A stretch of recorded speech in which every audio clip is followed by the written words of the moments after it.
The night I thought I was safe, he walked in. My heart froze, but his eyes burned into me. I told myself it was wrong, but the tension, the danger, the secret desire, I couldn't escape. That night changed everything. Please don't forget to subscribe and comment. Always keep a smile on your face. I never believed in forbidden love until the night my world collided with his. My name is Vanessa Parker, and until that moment, I thought I had my life under control.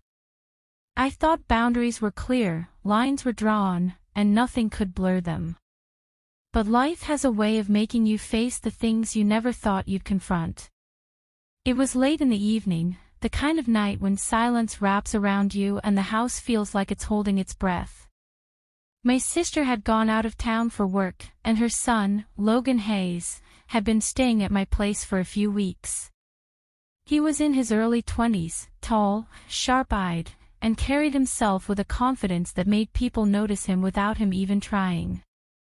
To me, though, he had always just been my sister's son, family, untouchable, part of a world I could never cross into.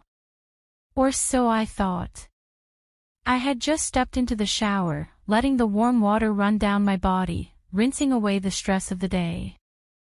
The steam fogged the glass around me, blurring everything, creating a private world I thought no one could step into. That's when it happened. The door creaked open. I froze. My heart slammed against my chest, and I instinctively reached for the towel hanging nearby, wrapping it around myself in one quick, panicked motion. And then I saw him. Logan stood there in the doorway, his eyes wide, as if he hadn't meant to walk in but couldn't pull himself away now that he had. The shock on his face mirrored my own, and for a long second, neither of us moved. Vanessa, I'm sorry, he stammered, his voice low, almost strangled. He turned his head slightly, as though to look away, but I could feel his eyes still drawn to me, like gravity wouldn't let them go. I should have shouted, should have told him to get out. But I didn't. I just stood there, dripping, my breath caught somewhere between outrage and something I didn't want to admit even to myself. Finally, he backed away, closing the door quickly behind him. The silence that followed was deafening, the only sound the water pounding against the tiles. My mind raced, my pulse still quick, not just from shock but from something I was too afraid to name. The rest of the evening, I avoided him. I told myself it was nothing, an accident, that he hadn't meant for it to happen. But his eyes, the way they had lingered on me, even if only for a second, left a mark on me. And worse, I couldn't stop thinking about it. The next morning, I found him in the kitchen, making coffee like nothing had happened. His hair was messy, his t-shirt clinging to him in a way that made me suddenly notice the shape of his body in ways I never had before. He looked up at me, and for a moment, our eyes locked. There was something there. Something we both felt but neither of us wanted to say aloud. About last night, he started, his voice cautious. I cut him off quickly. It was a mistake. Forget it happened. But the problem was, I couldn't forget. And judging by the way he looked at me, neither could he. The days that followed were a battle. Every time we were in the same room, I felt the tension crackle between us like static. A brush of his arm against mine in the hallway. The way his gaze lingered when he thought I wasn't noticing. The silence that seemed too heavy, too charged, when it was just the two of us. One night, I was curled up on the couch, a blanket around me, watching a movie I wasn't really paying attention to. Logan walked in and sat down beside me, close enough that I could feel the warmth radiating from his body. I tried to focus on the screen, but all I could sense was him. He leaned in, his voice low, almost a whisper. Vanessa. I can't stop thinking about you. My chest tightened, my breath catching. I should have pushed him away, told him it was wrong, that we couldn't do this. But when I turned to look at him, his eyes were dark, intense, filled with something I recognized because I felt it too. I don't know what's happening to us, I admitted softly. But it has to stop.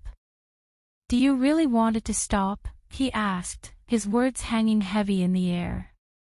I didn't answer, because the truth scared me.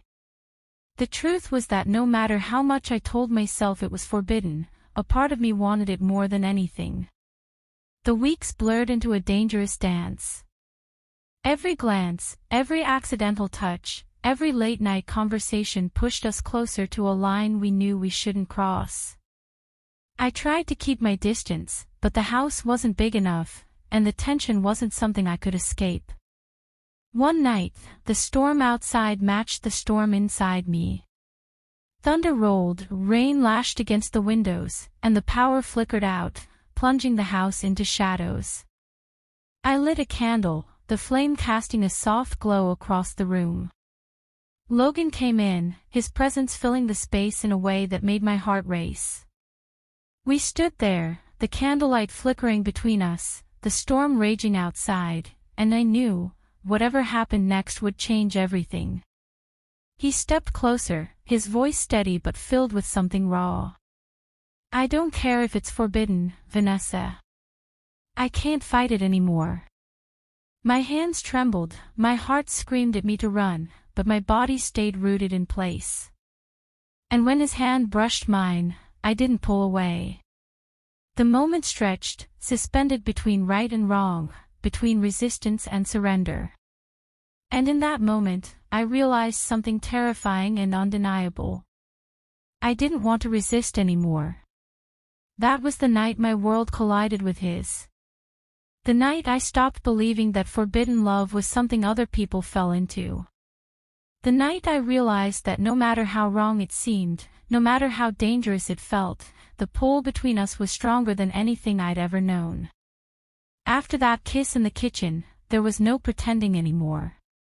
Every part of me had been set on fire, and no matter how hard I tried, I couldn't put the flames out. The danger of it only made it worse. The fact that we had to hide, that no one could ever know, wrapped every stolen moment in a kind of intensity one had never experienced before. The morning after, I expected regret to hit me like a brick wall. I thought I'd wake up and hate myself, force distance between us, maybe even send him back to my sister's house just to keep temptation away. But instead, I woke up with the memory of his lips pressed into mine, the taste of him still lingering, the ache of wanting more settling deep inside me. Logan acted like nothing had changed when we saw each other over breakfast, but his eyes betrayed him. They searched for mine, hungry, restless, and every time they found me, I felt that same fire ignite all over again. Days passed, but the tension only grew. We both tried to keep it casual, to pretend we weren't thinking about what had happened, but we failed miserably. Little things gave us away, his hand brushing against mine when he handed me a cup, the way I caught him watching me when he thought I wasn't looking, the moments when silence stretched too long and we both felt what wasn't being said. One evening, I was in the living room reading, or at least trying to. Logan walked in, dropping onto the couch beside me. He leaned back, his arm brushing against mine, his presence overwhelming. "You're quiet lately," he said softly, almost teasing. I closed my book and looked at him, my chest tightening. "I'm trying to figure out what to do." He tilted his head, studying me with those eyes that seemed to see right through me. "Do about what?" "You know what," I whispered. He leaned closer, his breath warm against my ear. "I don't want to stop, Vanessa. Not unless you tell me to." Every part of me knew I should tell him to stop. I should have been stronger, pushed him away, reminded him of who we were to each other. But when I looked into his eyes, the words died in my throat. Instead, I whispered, "Then don't." That single confession shattered the last of my restraint. Logan's hand slid into mine, firm and certain, and in that moment, I gave myself over completely to the storm we'd been holding back. From then on, every night carried its own secret. Sometimes it was just the two of us talking until dawn, our voices hushed, our laughter soft, the intimacy growing deeper with every word. Other nights, it was the brush of skin, the pull of gravity between us that neither of us could fight anymore. The house became a world of stolen moments, doors quietly closed, glances that lingered too long, whispers that burned with promise. But the danger was always there. Every phone call from my sister made my heart race, terrified she'd hear something in my voice, some crack in my armor that would give us away. Every time Logan's phone buzzed with a message, I feared someone else would notice, would see the change in him. The risk of discovery wrapped everything in a sharp edge of suspense, making every moment both terrifying and intoxicating. One night, months after it all began, I sat on the back porch, staring up at the stars. The weight of what we were doing pressed heavily on me, and for the first time in a long time, fear started to outweigh desire. Logan stepped outside, sitting beside me, his presence grounding me even as my thoughts spiraled. "You're thinking too much," he said gently. I laughed bitterly. "Of course I am. What we're doing, it isn't supposed to happen. If anyone ever finds out." He reached for my hand, threading his fingers through mine. "No one has to find out. This is ours. Just ours." His certainty shook me. He didn't see the danger the way I did, or maybe he did and simply didn't care. But I cared. I cared because I knew the moment the world discovered us, everything would collapse. And yet, when he leaned in, when his lips found mine again under the quiet blanket of the night sky, I let him. I always let him. Because no matter how forbidden it was, no matter how dangerous, the truth was simple: I had fallen for him. Completely, recklessly, hopelessly in love. It terrified me, but it also made me feel more alive than I ever had before. I never believed in forbidden love until the night my world collided with his. And once it did, nothing was ever the same. The fire we ignited didn't fade, it burned brighter with every passing day, consuming every wall I had ever built around myself. People say love is supposed to make sense, that it's supposed to follow rules, fit neatly into the expectations laid out for us. But ours never did. Ours was messy, dangerous, a secret that could break everything if revealed. And yet, it was real. More real than anything I'd ever known. So I stayed in it. I chose it. Even if the world could never know, even if the weight of it pressed against me every day, I chose him. Because some loves aren't meant to be understood. They're meant to be felt, raw, powerful, unexplainable.